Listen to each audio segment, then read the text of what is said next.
गतकाली नदी रे बुड़ी निखोज थिबा 2 जण नाबालक और तांको ककांक मृतदेह को अग्निशम विभाग आज उद्धार करिछि।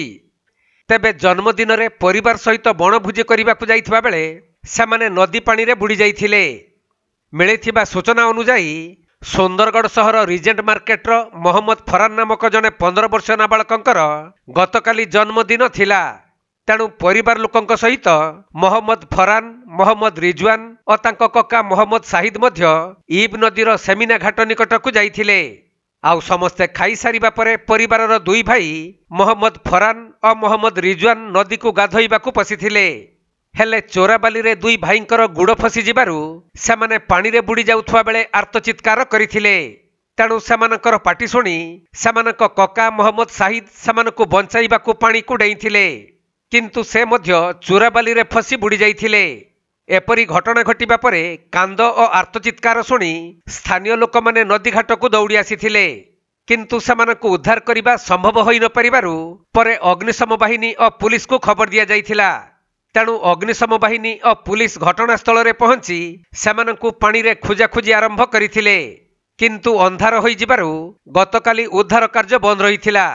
हेले आज सकाळे पुणी अग्निशम बाहिनीर जवान माने खोजाखोजी करी 2 जण नाबालकंक समेत तांको ककांक मृतदेह को उद्धार करिसंती, जहाकु नै तांको परिवार और स्थानीय अंचल रे दुखर छाया खेली जाइछि।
सुंदरगढ़ जिल्लारू चैतन्य पटेल रिपोर्ट, कोणार्क लाइव।